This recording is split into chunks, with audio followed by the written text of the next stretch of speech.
Okay, so I'd like to issue a retraction, as it were. I've been thinking about some of the videos I've made in the past and some of the things I've talked about, and I realized, based on my own recent experiences, that wasn't exactly the case.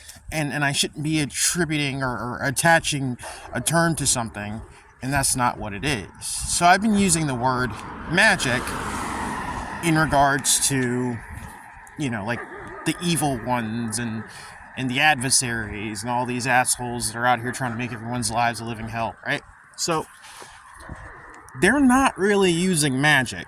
It is magic, but it isn't magic, right? So just to kind of give you a rundown, it's a mixture of magic and technology because they have to use technology to fill in the gaps where magic ends. And I'd also like to kind of explain how magic isn't really what you think it is or what you've really been told it is. There are forces that animate this planet. Understand that. There are forces that animate this planet. This planet is not a dead world. This planet is not a desolate plain, although give these serpents time and they'll make it that way. This world is so much beyond what we know about it. But one of the main things is there are energies here. At least there were energies here. There are energies here that animate this place, that give energy and life to mechanisms that maintain and control this world. And these are things that God, the creator, whoever made this place, that's what was put down by the creator. Nobody talks about that because I guess that's taboo, right? Whatever. You get pieces of it in like the Apocrypha. You get pieces of it like with things like Enoch. You get pieces of it with things like Testament of Solomon. And I'll get back to Solomon in a second. What they do, well, there's two things of what they do. One, what they're doing is they're doing a series of rituals where they do it so much that they've made a dent within like the morphogenic field. Let's call it that. We're going to call it that. The morphogenic field of this planet. The morphogenic field of this planet is a living, ever-changing, ever-malleable thing, and it can be tapped into. It's like the Force. And different people could do different things. A long time ago, different people had a natural connection to it. If you want to take this biblically, you could say that it was just a thing that humans had within them from the time of Eden. Okay, we'll use that. Since Eden, humans had this natural connection to the morphogenic field. I mean, go back and read your Bibles. I mean, all this stuff that was done, all this agency that was given to Adam, right? Not just naming the animals, talking to the animals, all this agency over the garden or the planet that was lost over generations. Wasn't quite lost. There were aspects of it that survived and aspects of it that kind of went into seclusion. Anyway, this field, you can do a lot of things with this field. And this also gets into like electromagnetism, tapping into that, having a natural conductivity to the electromagnetic spectrum. All these things are interconnected. But I would say the morphogenic field is that thing that all living things are connected to in this world. And this connects to, the forest, the plants, the elements, the elementals, the frequency they ride in on, all that stuff. But that can be tapped into. That can be controlled, manipulated, adjusted, stuff like that. Well, like with them, they have traces of this knowledge, okay? And you have to understand, they're not powerful enough to do it on their own. That's why they have to do their rituals. They have to do this crap. Like, they have to do these rituals over and over and over again. And it has to be a bunch of them, okay? It has to be so many of them doing these rituals over and over again to kind of make a dent in these natural systems. So they can hijack it, so they can override it like a machine, like a, like a hacker. You know, that's what a lot of this is too. It's like this great hacking that is taking place over, this world. Like, I'm not gonna. We can sit down and talk about like what the hell this place is exactly, but I know it's not what it was, because I know some MFers that were doing shit they were not supposed to be doing came here and started, like, they hijacked it. Every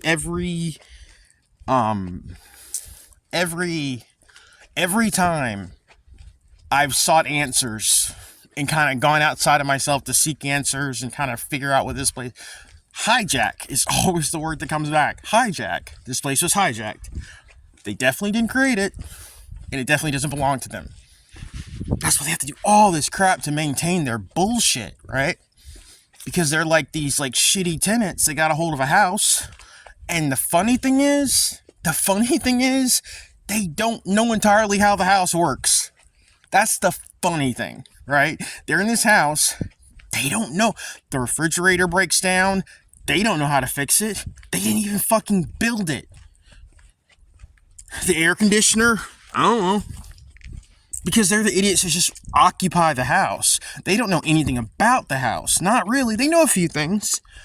And at this point, the house is like kind of put up to, it's just kind of hobbled together with duct tape and all the other bullshit they've managed to cobble together. That's what we're living in now. But yeah, it's a mixture of it's like ritualized technology and then technology. Because there are things that were able to be done in the past that they can't do anymore, and they had to use technology to fill in the gap. And, and this isn't my observation. I actually heard this somewhere else, and I was like, man, that's such a good statement. But the guy was basically saying that, like, another thing, they use technology so they're able to continuously replicate these results that would be, a little more elusive had they used more holistic means, metaphysically. Yeah. So that's why they're still into technology too. Aside from the fact that, like, there are so many entities that have kind of like dug their way into this civilization. They're basically like the Borg, and that's just how they function, through technology. That's how they infect every civilization, is through the technology. Anyway, but that's a part of it. But then also, you have this part too, like, like, what is a warlock? A warlock is a powerless son of a bitch who makes a deal with a demon. It's basically what you're dealing with 90% of the time with them. It's never their power. It's never their power. And that's what I'm finding out more and more. And I say all that to say that what was originally magic is coming back to this world. Again, there's a certain feel to it. It animates things. It changes things, but also it overrides their bullshit. And there are people being born who have a natural connection to it. It's like it's go back to the Bible. It's the difference between, and people will say, well, it was God giving Moses the power, but yeah, but it's still a type of power. And it's not, and what you have to understand is, like, it's not like God gave that power to Moses and then he turned it off. He didn't. This was a current that was running from the Most High to Moses. It was a current of energy. It was this interchangeable, wave. that was connecting them, that was just permeating the place, and Moses was able to tap into it. That's what it was. Nobody wants to talk about that, though. And then you go to, the whole confrontation with Moses and the Moses and the magicians, in Pharaoh's court. And it's like those sons of bitches had to, like, they were doing stuff, but the way they were doing it was completely different than the way Moses was doing it. I'm pretty sure you were dealing like warlocks. You're dealing with the same kind of stuff that you're dealing with now, where it's just like, it's not their power, where they want to sit back and, I can do this. And it's like, no, you can't. You can't do that. You're being lended borrowed power. It's like, I'm an aficionado of, I love Buffy the Vampire Slayer. And whether you've seen that or not, there's an episode or a arc in the series where, like, one of the main characters, she's a witch, she goes rogue, she becomes evil. And so one of the other main characters shows up to fight her, and he's fighting her with magic. But it's not his magic. He was just given that power to basically bring her in. It was given to him by other sources to bring her in. Versus her, she could just do shit, But the power didn't really belong to him. It belonged to her, even though she was using it for very, very, very negative means.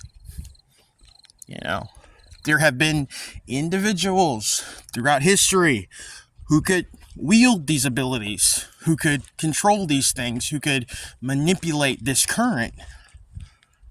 We've given them different names. That's one of the reasons why the Masons are so freaking gay for Solomon, is because Solomon was one of the last people who could do this to that extent. Again, because in the Testament of Solomon, there's a lot of things that could be determined or interpreted as, like, he's using demons to build stuff. But the truth is, Solomon understood so much more. Solomon understood how it all worked, and he was able to tap into it. Something that they really didn't talk about. Or maybe they do talk about it behind closed doors, in places that you have to say passwords, rub on each other's butts and stuff. I don't know. But, yeah, so, yeah, and you're going to see more and more of this, because, again, it's a type of current, like, and like, the more I've been digging into this, and the more I've been looking, I've been like, oh my god, magic hasn't been here in a very long time. That's why it's like, maybe I should, like, take back, because I use the term magic, and it's like, yeah, it's kind of magic what they do, but it's not really magic what they do. Kind of, but not really. So should you even attribute that term to it? Or should I? I don't know.